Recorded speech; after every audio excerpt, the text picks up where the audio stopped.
right, let's do this again. Anyway. Give me a round of applause if this is the sexiest host in America. The sexiest host. It's all them plants, baby. Chuck, literally 100% of people clapped. That's unbelievable. I love you all too. Hi. Good time to remind the crowd that I'm married. But anyway. To me. Mon frere. Man, how long have we been talking about doing one of these shows in person? I mean, it's just been like, since, 3, 4, 5 years? It's just never worked out. This is our first voyage together. I know. It's nice to see everyone. So, show of hands in the audience today. How many people are going on the cruise tomorrow? Well, that would be everybody. No. What? We had more people that clapping for you being sexy. There's 1 or 2 people who did not raise their hands. So here's what we want to talk about today, right? How many people will travel and you just kind of, you don't feel like yourself. Something gets out of whack every time you travel, right? Anybody worried about tomorrow? We're in a safe space. Anybody worried about being out at sea and just like starting to get, what I like to call the bubble guts? Yeah? Nervous, okay. Well, Dr. Bulsiewicz and I, we would like to talk to you, him primarily, about how to calm the stomach while you guys are traveling. We're going to give you some healthy travel tips today. Would that be beneficial? Yeah. Awesome. Yeah. So I know, like you, who's the king of the microbiome, you travel a ton. Obviously, you've got all those books out. I see you like doing media here, there, and everywhere, including, what was it, Good Morning America not that long ago, Mr. Big Time. Yeah, right? Round of applause for Good Morning America. Bulsiewicz over here. Thank you. Like, even, do you fall victim to this? Like, because you get out of your routine, you're not eating what you normally do, you just don't feel like yourself. Yeah, it's kind of funny, actually, that when you are traveling, you get excited at first, like, oh, wow, this food is going to be great, I can't wait to try these new things. And then you get a couple days in and you're like, I just can't wait to get home and have a salad and a kombucha. It's the little things in life, isn't it? Like, for me, even, it was just like, I ate like 3 Lar bars and like no breakfast or lunch yesterday, and like last night I'm just like, you okay, bro? I'm not feeling it, man. I'm feeling a lot better today. We had a heck of a lunch earlier today that was fantastic, and I'm really looking forward to what's going to happen across the way at Love Life. Anybody else been to Love Life before? Is it the best? All right. Dr. Mickey Witt in the house. Yeah, I'm really looking forward to that. So, but it's just so daggone hard, man. So, what is the doctor's prescription for keeping it real and keeping it regular when you're on the road? Gosh, where do we begin? Well, so I think a few things. You're going to be changing your diet on some level, no matter what. Like, this is not what your body is totally used to. So I think we need to bring consciousness to this. We have to be aware of the fact that we are inevitably going to be changing our diet. What are the things that we can reach for that will help our body, help our gut to still feel kind of consistent? And there's certain things, like, for example, fruit. Right? Pieces of fruit, making sure that you're having those snacks, or a bag of nuts. These are things that we can kind of lean into. The bag of nuts, you can like absolutely run out and grab that real quick before you hop on the boat and have that with you. That way you're not just totally dependent on the food that you're being served at the restaurant throughout the day. So like that to me is a starting point. And then we have to dig into, like, it's not just the food, obviously, Chuck. Part of it is activity and the way that we live our day, the way that we go about our day. So a few ideas that I would bring forward are, number one, I actually think that like getting outside early in the day is really good for our body in so many ways. And please don't just do this when you're on vacation, but when you're on vacation, this is the perfect time to be doing this, is to step outside and try to get 30 minutes of natural sunlight. And if you're like me, so I often wear glasses. I'm sure many of you have seen me wear this. And the glasses that we have, they usually have some sort of blue light blocking to them. At a minimum, it's kind of like looking through a window. It's better for our eye if we take the glasses off when we step outside, right? And we take that walk in the morning. And what's going to happen during that, when you do this, is that the sun's natural rays are going to reflect off the back of your eye, reflect off the retina, and it teaches your circadian rhythm. It's time to start the day. Your body produces serotonin. 95% of serotonin actually is in our gut, even though it's this neurotransmitter that we think of for energy and for our mood and for our focus. But actually 95% of serotonin is in our gut. Chuck, you've heard me say this, I'm sure. All the time, bro. All the time. Never have we had a single conversation where it doesn't end with that very fact. All right. So, but the key is we want to maintain a rhythm when we're on vacation. right? And that rhythm is really quite important. And so, Chuck, could you give me a little beat? Give me a little clap. No, that's quite a rhythm. That's very Miami. Yeah. I would have been happy with something very basic, but here's the key. Clap. This rhythm that Chuck has established for us, serotonin, is what sets the beat, sets the rhythm within our gut, right? This is the reason why there's 95% of our serotonin is actually in our gut, because that's helping to actually get your gut into a rhythm. So by having that morning sunlight, we're setting ourselves up where you're going to have more energy during the day, you're going to have a better mood, and you also are setting yourself for a good, vigorous, you guys introduced me about the bowel movements. You know I got to talk about this. A good, vigorous, healthy bowel movement to start the day, which is a great way to start, particularly when you're on vacation. If you can keep your gut in rhythm and have good, regular, full evacuations while you're on vacation, you're going to feel better. You're going to be able to enjoy your trip better, and you're going to be way less likely to end up with any sort of bloating or any sort of symptoms that come from changing your diet. So that's number one. Number two, we need to make sure that we're drinking and hydrating, drinking a lot of water. So hydration is not the only thing that matters, but if we think about fiber, maybe you heard that I like fiber. Really? Yeah. All right. So the thing about fiber is that we don't want the fiber to get dried up on the rocks. We want to float that log down the river. And the way that we do that is with lots of... I like it, this guy right here. This is making it extra fun, Chuck. This is better than doing it over Zoom. This is so much better. Yeah. All right. So, but you want to float that log down the river, and the way that we do that is by hydrating. So, and then the third thing is making sure that you stay nice and active. So, getting out and moving, because when you move, it helps your intestines to move. So, actually, my favorite thing, is to, and this is something I do at home in Charleston, is I love to start my day with a nice 30-minute outdoor walk, many times with my wife or my kids, and just get outside, get that sunlight, make it kind of brisk so I'm moving, and then make sure that I'm drinking lots of water in the morning. That's a good way to start. In Charleston, South Carolina. Okay. Yeah. Audience participate. We haven't even opened it up for the mailbag yet. Yeah. It's awesome. Yeah. What you just described was pretty eerily similar, not to overshare, about my morning today. Grabbed a cup of coffee, went for a walk. Let's dig into this. I was feeling really good afterwards, man. Let me tell you something, because I was sweating bullets. I was like, man, I really want to feel good later on. I feel great. Why? Because I took this guy's advice. So as you set sail tomorrow, just know that the plan works. Just saying. Coffee, good or bad when it comes to keeping that log floating down the river? Yeah, so I'm a big fan. I'm a big fan of coffee. There's a few things about coffee that I think are very interesting.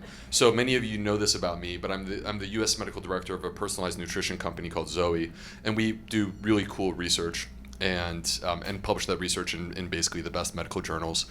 And so we had a study that just came out in the last few months where we looked at the effect of coffee on the gut microbiome, and we found that there are literally 150 different microbes that are changing, moving up and down as a result of the fact that you drink coffee. So to me, I think of coffee as a gut microbiome drink. Now, that being said, and it absolutely can be part of a sort of maintaining a rhythm that helps you to keep your bowels moving and keeping your bowels in rhythm. Exactly, love it.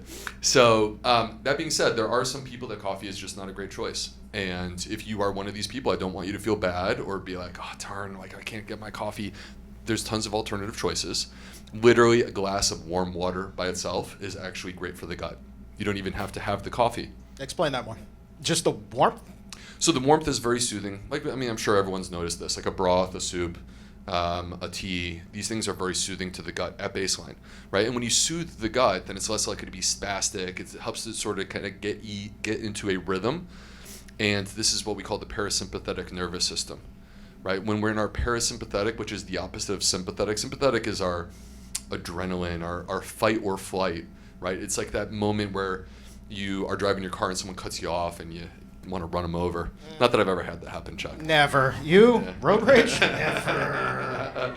Anyway, but we don't need to dig into that topic. But anyway, but that's your sympathetic nervous system. The opposite is the part that we want for our gut, which is the parasympathetic nervous system, because when we get into relaxation mode, actually our gut falls into a natural rhythm, and that's how we feel better. It's actually really good for our gut microbiome, and it also is really good for having good, healthy, regular bowel movements. So I think that there's an element of the warm water is helping to activate that vagal parasympathetic nervous system. Well, like the travelers here, a lot of us, when you go and you travel, how many people are eating things, trying things that they ordinarily would not? Show of hands. Again, we're in a safe space, right? All right. Along those lines, let's marry that with the coffee. There is a specialty coffee out there that I believe we may have talked about on the show. I think it's called Kobe Luwak or something like that. This is coffee that has been eaten by a cat and then excreted out. And then they take those beans and they roast them up. Hopefully they've been cleaned, grind them, and then they drink it. So I call it a fecal transplant in a cup. And I'm just wondering, as a gastroenterologist, like, is this beneficial for the microbiome, or are we playing with fire, man? Oh, dang. I'm a believer in fermented food, but you've gone too far here, Chuck. Wait, whoa. This is not my idea, man. It just happens. Yeah. No. I don't think I would drink that cup of coffee, and I love coffee. Yeah. Has anybody ever tried this before going this way? It sounds very expensive. It's super expensive. Yeah. Would anybody here ever try it? No. One brave soul. I appreciate your honesty. I'm going to shake your hand. All right. No cats were harmed in the making of this coffee. Jeez Louise. All right, so here's the deal.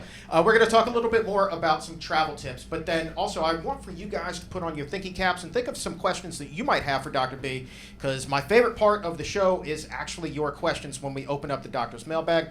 We obviously cannot give specific medical advice here, but we can talk in generalities. If you want to ask, something that you think would be appealing to everybody here, go ahead. We're going to pass the mic around. But I want to talk about you, because you recently said that you went on a little adventure with a couple of your kids, and you went to the theme park. Obviously, probably not the pillar of health food being served at those theme parks.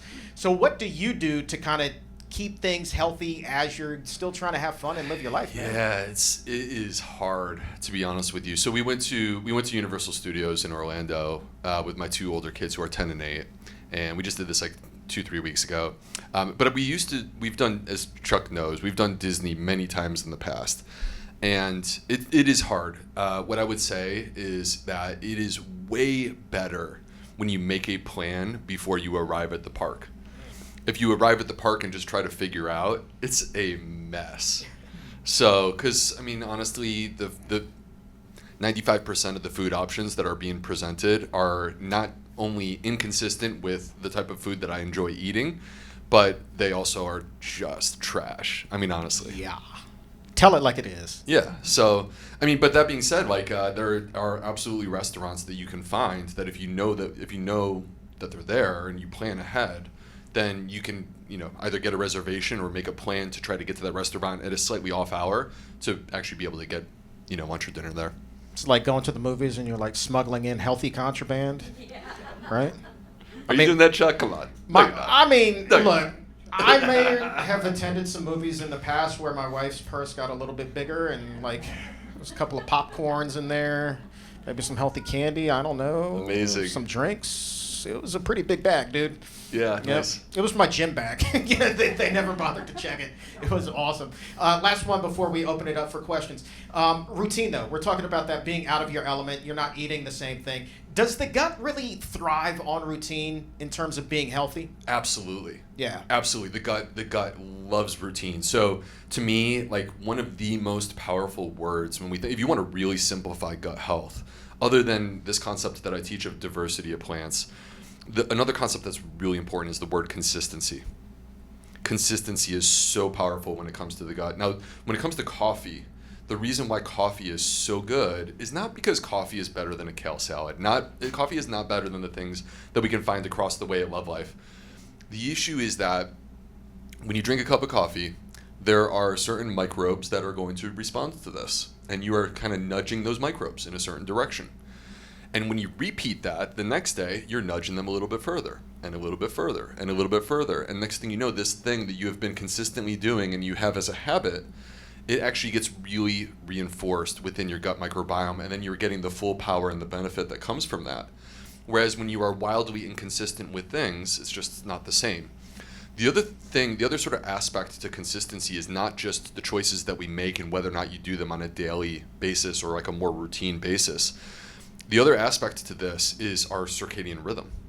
So we were talking about the power of the sun and getting that serotonin splash in the morning. By the way, I want to add something real quick to what I mentioned about serotonin before that I think is kind of cool.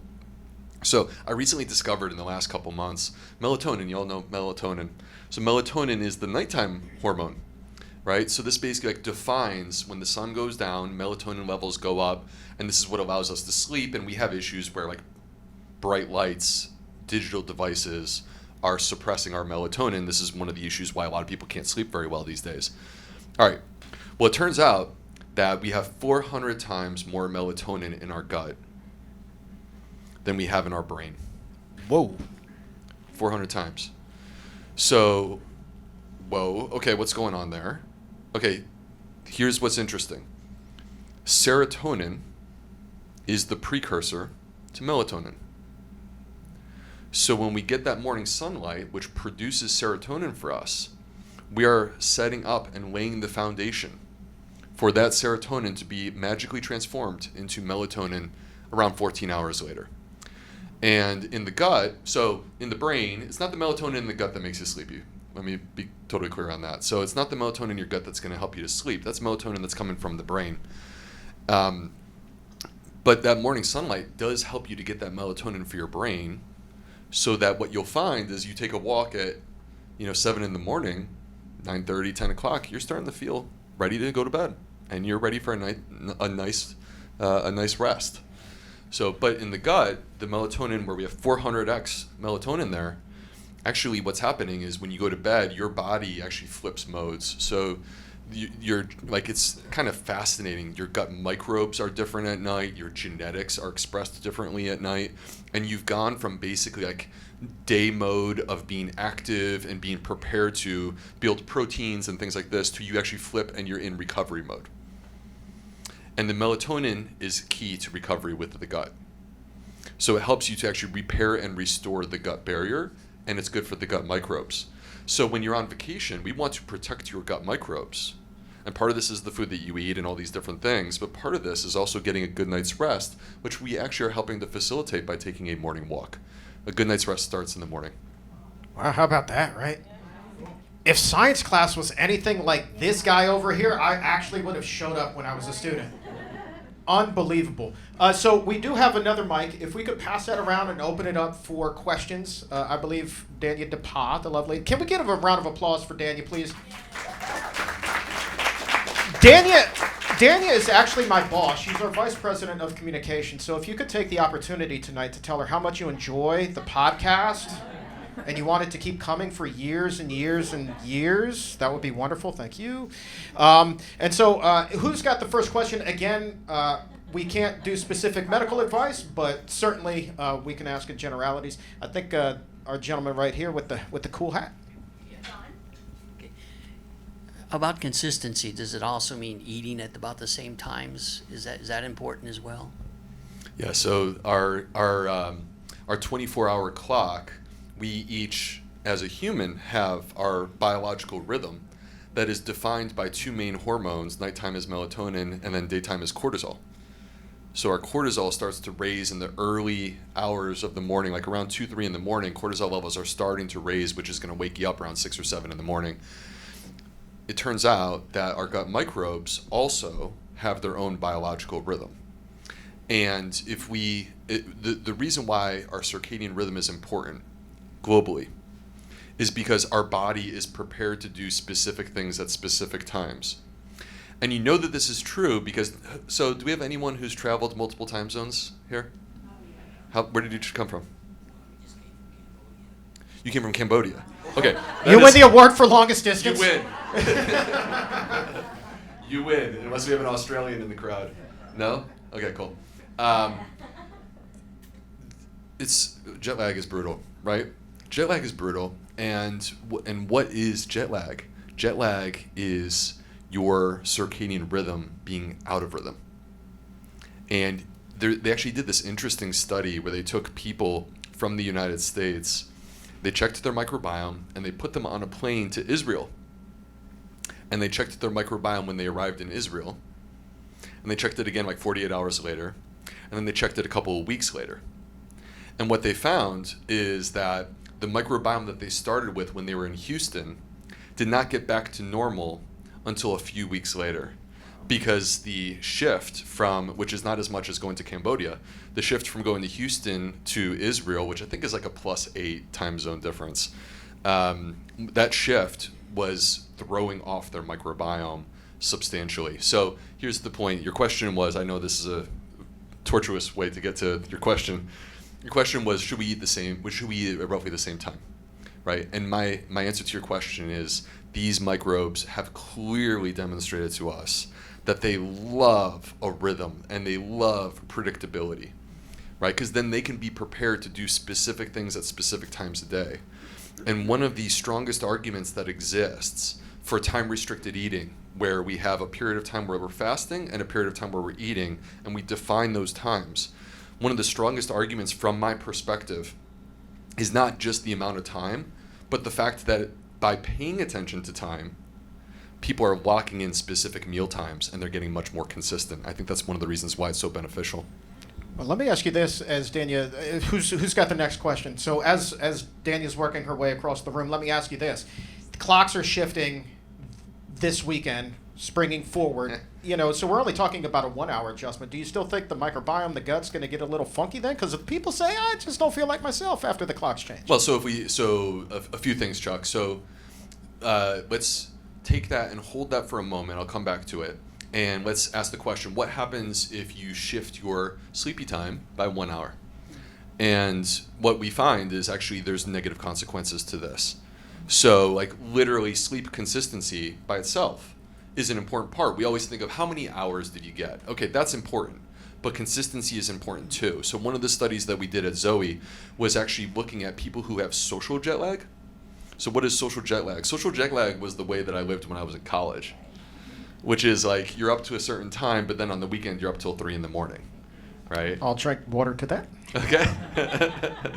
And what we found is that actually people who have social jet lag, it does cause harm to their gut microbiome, and it also motivates them to change their diet and lose the quality of their diet, because when people are tired, what do they reach for? They reach for simple carbohydrate foods, like things that are like breakfast danishes, donuts, things like this, bread, right? So that's what people go after. So to answer your question, Chuck, I don't see how changing time zone by 1 hour would really be substantially different than delaying your sleep by 1 hour, unless you were making it a specific mission to like gently introduce and change. All right, well, I'm going to add that to another list of reasons why I want to abolish the time change every year. Anybody else? In Arizona, Arizona's the state that doesn't They have it. do not honor it. Like, anybody else get frustrated when the clocks change? All right, good. My kids too. Like I think like there's a lot that you can tell about the way that we are biologically based upon our children. Yep. Because it's like it's just an experiment. Like we're just seeing what happens. And my kids, it is rough. Welcome to the petri dish that is life. That is the Bulsiewicz We're all household. in it. Yeah. We're running studies all day in the Bulsiewicz household. What's your name and where are you from, ma'am? I'm Lisa, and I am part-timing Arizona, so I do not do the time change, and I live in Washington also. You've come a long way. Yes. Not quite Cambodia, Not Cambodia, but that's though. pretty good. No. Yeah, that's pretty good. My question is this. How does the microbiome affect the bones from rebuilding themselves with, like, say, with osteoporosis? Yeah. And is there a separate microbiome for the bones themselves? Like other parts of our bodies have their own? Gosh, that is a great question. Oh, look at That that. is a great Round question. of applause for this Yeah. one. That was amazing. Yeah. Where did you come up with that? That's phenomenal. It's just in my head. Okay, cool. That's great. I'm not aware that they've identified that there's a specific bone microbiome, but it would not shock me. It would not shock me if there was a bone microbiome. I think that we tend to think of the body, myself included. We tend to think of the body as like, okay, the microbiome is on the outside, and there's these like compartments of sterility, like the body is sterile on the inside. That's not true. And one of the ways that I know that this is not true is that they've actually found that tumors have a microbiome. And the characteristics of the tumor microbiome are increasingly predicting the response to chemotherapy or the behavior of the tumor. So my expectation would be that there would be a bone microbiome that exists. So now, with regard to the question of osteoporosis, I think it's more intrigue, it's more interesting, but it's not necessarily, so far, the solution, right? The solution when it comes to bone density is like things like weight-bearing exercise. So when I take my morning walk for 30 minutes, I wear a ruck vest. And that's a good way for me to actually get it's like a full body exercise. My core is working, my shoulders are working, my legs are working. And I actually think it's phenomenal for women, young women like yourself. You're 25, 26. So, but like I think women should take up this hobby. It may seem like a very masculine hobby, but actually I think women should be taking it up because weight-bearing exercise is so good for the bones. There is evidence to say that in osteoporosis, there appears to be more likely damage to the gut microbiome, which we call dysbiosis. And it's not particularly surprising whether or not the microbes are specifically responsible for the bone density loss. It's hard for me to say other than I do think there's an element where inflammation, which can start with the gut microbiome, inflammation does cause bone recession. All right, now how about that? That's a great question. Yes, ma'am. Your name and where are you from, please? My name is Lois, and I'm from Jacksonville, Florida. Hello, Hey, Lois. Hi. What do you think of Jacksonville? You like it? I love Jacksonville. Yeah, because I think of it as like, to me, Jacksonville, St. Augustine, all the way up to Wilmington, and including where I live in Charleston. We're all cut from the same cloth. Yeah, yeah. I have a question that's sort of off track, but I have been vegan or plant-based, I want to say, for about 5 years. And I just can't get enough of you and Dr. Barnard and Dr. Furman, and I listen and study a lot of doctors. But I am, and I'm sure a lot of people can agree with me, I am so confused about not refined, but grains and oils. Because as much as you all agree on so much, it's totally amazing how a lot of you disagree on those two subjects. And it drives me insane because I listen to one and I'm like, oh, I can't eat any of that. And then I listen to another. So, and I know you have your own opinion about it, but can you explain why you think that, and does it depend on where a person is in their journey? If they're a person who's healthy, of normal weight and doesn't have any major problems, as opposed to someone who really is ill or has a lot of heart issues or whatever. I mean, can you just kind of explain that to me? Yeah, let me restate the question a little bit off mic there a couple of times. So we're talking about grains and oils and a lot of the confusion that is out there. And I was just reading an article in the Associated Press this afternoon that came out talking about confusion surrounding seed oils in particular. And it just seems every expert has a different opinion. And why can't we just get a consensus on this? Yeah, I know. It's frustrating. I get frustrated about it too, myself, to be honest with you. So here's what I would say. So first of all, if I were working with a person one-on-one, my recommendations are tailored to the individual and their individual needs. And it feels a little bit challenging at times to me as a medical doctor who wishes that I could do that with everyone, to create a position that I do my best to educate so that people can understand the intricacies of these topics. But it's a little bit hard because I'm speaking for a broad audience that, to me, I'll just say, sometimes I think this is a contextual thing. Like, who are you trying to talk to, right? Who do you have in mind? So who do I have in mind? I have in mind the American who represents me from 10 years ago, where I was unwell, and I was less than 10% plant-based. And I want to talk to that person and inspire them. And I want to make this approachable. And I truly believe that if I could get that person from 10% plant-based to 30%, I've made a difference in their health. And I think that we would keep going because they would feel better. So this is the way that I generally feel. And I think this is an important part of the context. Because if I felt like I was talking to a person who was already whole food plant-based, and we're having a discussion on oil versus no oil, that's a very different way of presenting the answer to this question than for me to say that I'm talking to someone who is not plant-based, not even close to plant-based. So I generally feel that for the majority of people to include some oil, particularly high-quality fat, it's not an issue. And we have studies specifically, there was a study called the PREDIMED study. And this is one of the best nutrition studies of the last 10 years. And it was done where they basically randomized people to either a Mediterranean diet with extra virgin olive oil, a Mediterranean diet with nuts on a daily basis, or a low-fat diet. And it's not perfect. None of this was vegan.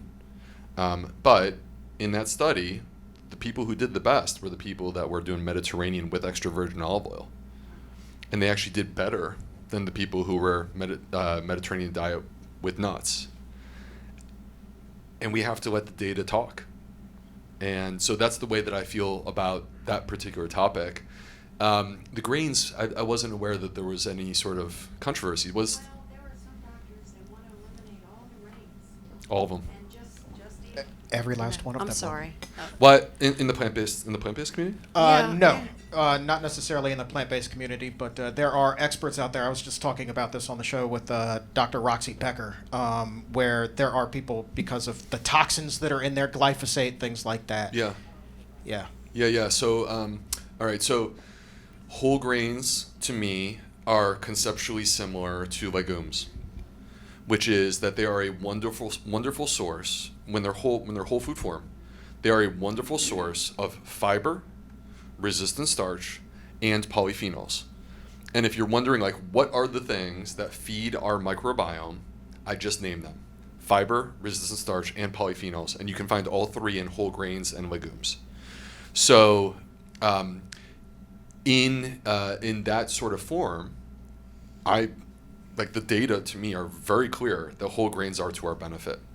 Now, there is a separate discussion, which is, I think, you could very easily get me into a second podcast. I know that we have other things we have to do, Chuck. Let's go for 2 hours, man. Double header. Let's go. All right. So, but the question of gluten, it's a complex question because there are some people who have celiac disease, and those people cannot consume gluten. But the hype around gluten, it being this microbiome destroying inflammatory thing, has gone too far. I do think that there is an issue with glyphosate, but that's not just grains. And it's not just grains, it's also many other things. So if we buy organic whole grains, to me, the data are very clear. Those are heart protecting, those are cancer protecting. Good for the microbiome. Probably got time for a couple more. Who else? I see our friend right there. Hi, Steve Thompson from Minnesota. Steve, Hey, what's up, Steve. buddy? So my question is, in getting to know some people from China, they always drink their water warm. Mm. And can you comment about whether that ice cold water is a bad idea? I can't say that it's a bad idea. There's the counter argument, the way that a person might push back against the idea of cold water being bad is that by drinking it cold, it actually forces our metabolism to warm up that water. So on some level, it's actually forcing us to burn off more calories. It's not going to change your body type, but it's something, right?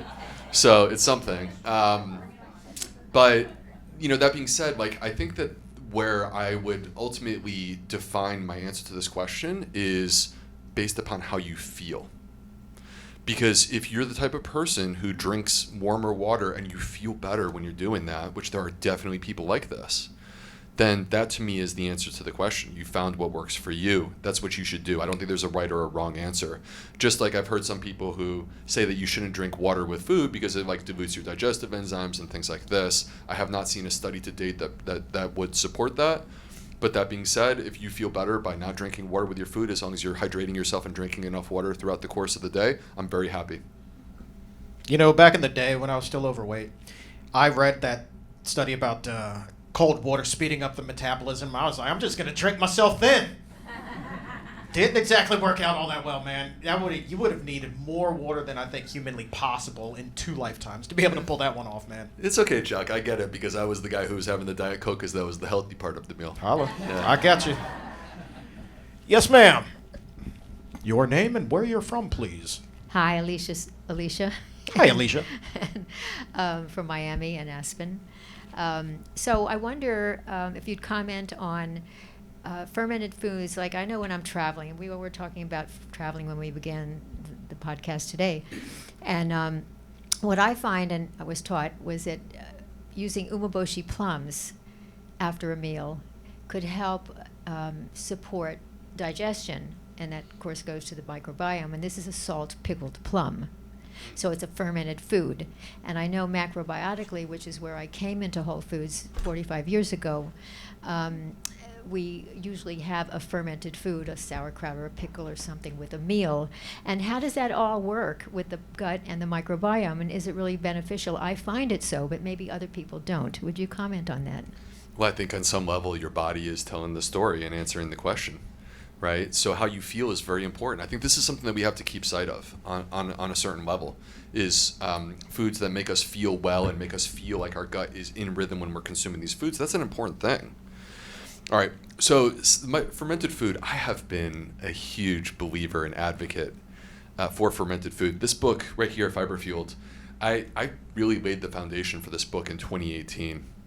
And there's an entire chapter about fermented food. And I feel like it was a little bit ahead of its time because now the science is starting to catch up. And there was a study done by the Sonnenbergs. So this is a couple, they're a married couple, and they have a lab at Stanford, microbiome experts, and they did a randomized controlled trial where they had people who were basically not eating fermented food, and they had them add fermented food into their diet. And the amazing thing was 8 weeks later, 8 weeks, that's it, that's not much, they had greater diversity within their gut microbiome, and they had lower measures of inflammation. So I'm of the belief that fermented foods should be a part of our diet. Like if you were to ask me what are the top 2 dietary rules when it comes to gut microbiome, gut health, number 1, eat a wide variety of different types of plants. Number 2, introduce fermented foods. And I think that the beauty of this concept is that these are things that Americans are just not doing, right? So if we want to improve people's health, let's not do more of the stuff we're already doing. Let's find the things that we're not doing and have people change that. There's many different types of fermented foods. The beauty of fermented foods from my perspective is that if you look out across the planet, like you mentioned sauerkraut, so I'm Polish, I'm Bulsiewicz, and like, Chuck. I mean, it's so obvious, dude. You didn't even need to say it. It's so obvious. Chuck. I love you, though. All right. Anyway. Dude, I'm Hagen Carroll. Like, I couldn't be any more Irish. I'm just letting you know, I get it. I get it. That's fine. That's fine. You got cabbage flowing through your veins, and so do I. 100%. Yes. No more corned beef, but the cabbage You flows got the freely, my cabbage. friend. Yeah, I got the crowd. All right. So, but the thing is that these are foods that existed for a reason in different cultures across the planet, and in many cases, they're celebrated foods that when we as outsiders enter into their culture, we go, "Oh man, I don't know if I can eat that," and yet that's the one that they love the most. Right? So there's some sort of affinity, and I think that the gut microbiome actually is a part of that story, where they have adapted to those foods and they crave those foods as a result of that. I honestly think that we should be including them. And a quick comment, because this always comes up when I'm on the podcast with Chuck, so we might as well do it when we're doing it live, right? Yeah, absolutely. Yeah. Bring it up. If we're going to do it live, let's do it right. So the question that always comes up in the plant-based community is, yeah, but there's salt. There's salt, right? And we have sort of vilified salt within our community. I get it because like salt is way overconsumed by 98% of Americans. But if you're eating a whole food plant-based diet and you are reasonable about your salt intake, you don't have a salt problem.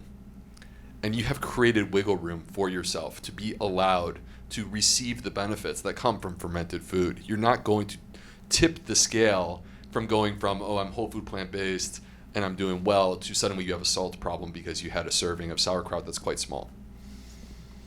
Don't fear the salt. just fear way too much of it. Well, it's just it's the balance, because Yeah. there's so many things, Chuck, that exist that are part of our physiology that in the right amount our body needs them, Right. and in an excessive amount they're problematic. So an example is as a medical doctor, I've taken care of many critically ill patients in the hospital. Oxygen, which we can't live without, obviously, if you administer that at 100%, so you give 100% oxygen to a patient in the intensive care unit, it actually is destructive. It's bad for them. If you do it, you're doing it on a very temporary basis. So even these things that we think of as being like, what's more life-giving than oxygen, even that thing in excess can be problematic. This is the issue that we have with salt, and it's mostly from ultra-processed foods. Well, let me ask you this, man. My microbiome at 420 pounds, when I was eating like 10,000 milligrams of salt with every single meal, probably much different than it is today. 100%. If we were to look at the microbiome then versus now, how much of a difference do you think we would see? I think it'd be substantial. I mean, I think that you would have a lot more diversity within your gut microbiome, way less pathogens, which are the inflammatory bacteria, and more of the beneficial bacteria, particularly because so part of this is weight loss. That's one of the levers that gets pulled. But the other thing that happens is you radically transformed your diet, and you went from an inflammatory Western diet to an anti-inflammatory plant-based diet. So you made the perfect flip. This is a beautiful thing. This is why you're so sexy. Thank you. Dr. Mickey Witt, I'm going to put you on the spot. I need for you to please think of like a super, super, super intelligent question. Like, you're a professor at the U. I expect big things out of you, right? So, Dr. Mickey Witt, I need for you, because I know you two were talking for 20 minutes before the podcast. I want for you all, the two of you, to raise our health IQs by at least 5 points with this question. Okay, wow. No pressure. No, not at all. You know, I have a couple questions that were coming up as you guys were chatting there. But one of them was about the coffee. It's kind of a silly question, but it's important because you talk about the diversity of plants. You know, does that also track to coffee? Like, should we diversify? I got a little Nespresso machine. I got a little espresso in the morning. I don't change my routine very much. It's all the coffee I get. It's not a lot of caffeine. But maybe I should be changing the pods up. Is there research looking at the different beans and like the diversity of that for benefits in the microbiome? That is an outstanding question. I don't know if it's a 5-pointer, but I'm going to give you 2.5. I got more up here. All right. That was like the one right top of mind. Okay, so a few things real quick. This is a great question. You know I love talking about coffee. So, number one, decaf versus caffeinated doesn't matter. Okay, because it's not about the caffeine. So, you know, this is one of these issues where we think about coffee and it's like, oh, the caffeine. No. There's other things in coffee. So there is these beneficial acids, polyphenols, and believe it or not, there's even some soluble fiber. And that's what makes a gut microbiome drink. So caffeine versus decaf doesn't matter. All right, different types of coffees, like, you know, blonde roast versus dark roast, it does impact the caffeine. I would expect that it would be slightly different in terms of polyphenol content and things like this. That being said, is that like going to radically transform your health? Of course not. So drink the coffee that you love, right? And then the last thing that I'll say is, let me share something. Starbucks would not be happy. Where's our Seattle people? Right here. Yeah. All right. Yeah. Well, they would not be happy with me for saying this, but actually, to me, the bigger issue around around coffee is going to our coffee shop and them serving it to us in a plastic-lined cup. So there's an increasing concern around microplastics. And where microplastics are particularly problematic is when you take plastic and you expose it to high heat liquid. Because basically then the plastic will then enter into the beverage. Now you can't tell me that are we publishing this? Should I not say the name of the coffee company? Go ahead. Screw them. We're not taking money from anybody, man. Blast them, bro.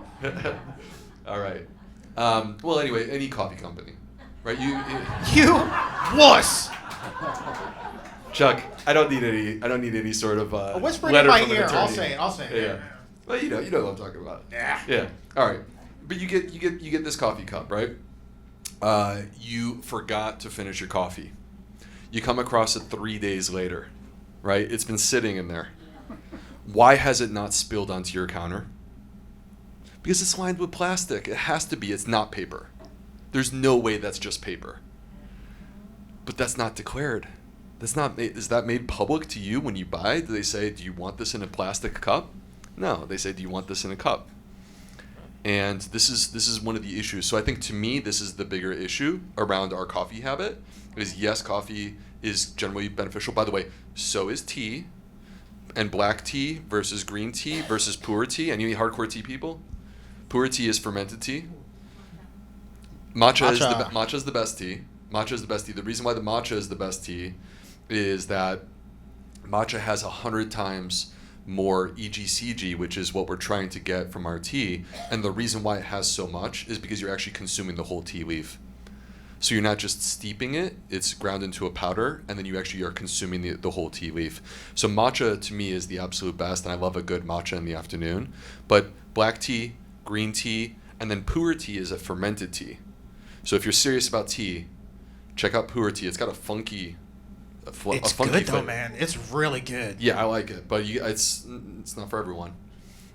Anyone gone to Asheville, North Carolina? I'm a huge Asheville guy. I love Asheville. I'm very sad for everything that's been going on in that part of the country. And so that's about 4 hours north of where I live, and like we live on the beach, so if we want to relax, we go to the mountains. They have a great tea place. I'm going to give them a free shout out here. It's called Dobra Tea. Dobra Tea, D-O-B-R-A. I don't know who owns this tea place in Mr. Asheville. or Mrs. Dobra, perhaps? I don't know, but this guy or woman, whoever it is a tea nerd. Like a major tea nerd, because you go into this place and they have a binder and it's like 200 pages and you can flip through and read the story of all of these different types of tea from across the planet, which I love because I get nerded out. And then when they make their matcha, they make it the traditional way where they're really whisking it. And then my favorite part, Chuck, I know we've completely diverted away from the intent here. It's what we do best, though, Yeah. dude. We never stay on top. We're just having fun with these people here. You know what I mean? We're just hanging out. No, we're good. All right.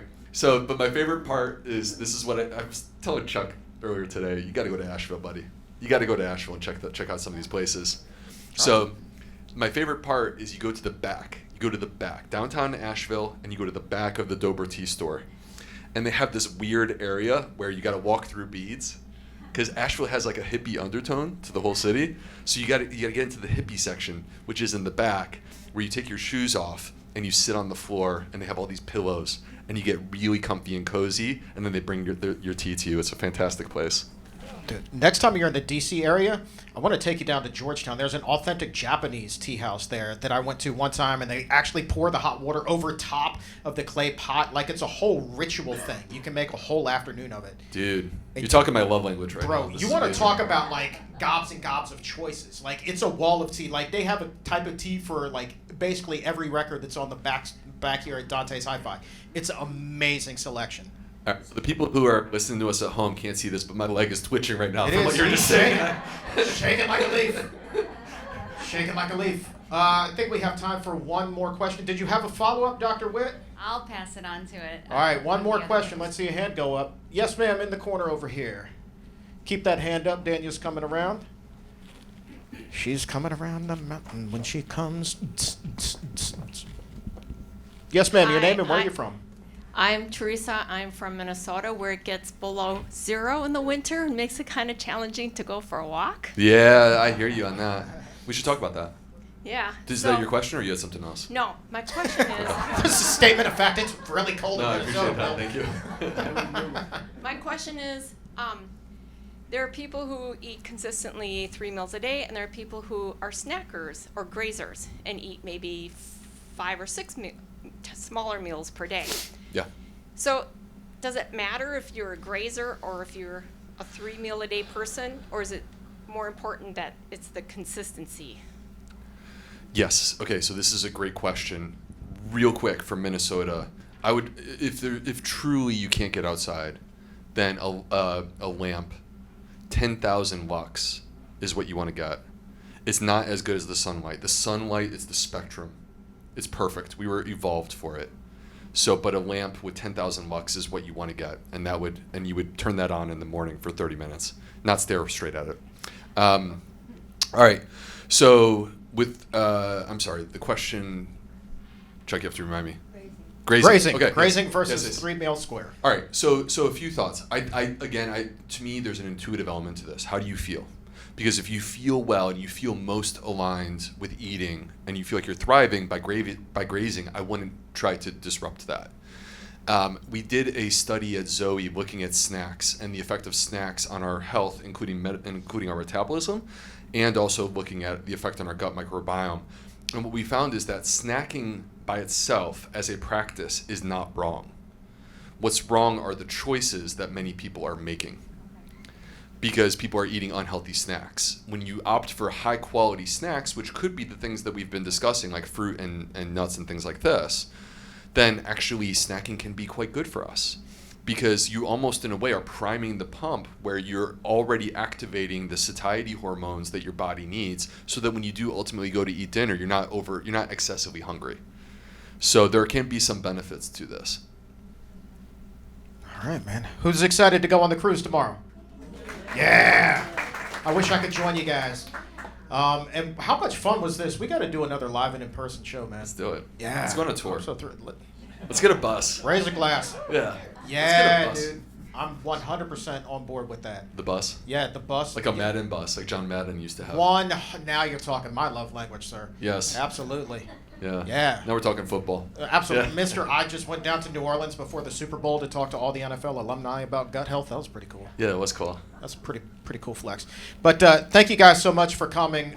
If you haven't already done so, cheap plug as I do at the end of every show, please be sure to like, follow, subscribe, Apple, Spotify, Podcasts, wherever it is you get your shows. And when you do that, leave that 5-star rating. And in the review, tell us a little bit about how a plant-based diet has changed your life, because I know it's changed yours. It's certainly changed mine, and I suspect with everybody here today, it's changed yours as well. Thanks, guys, so much for coming.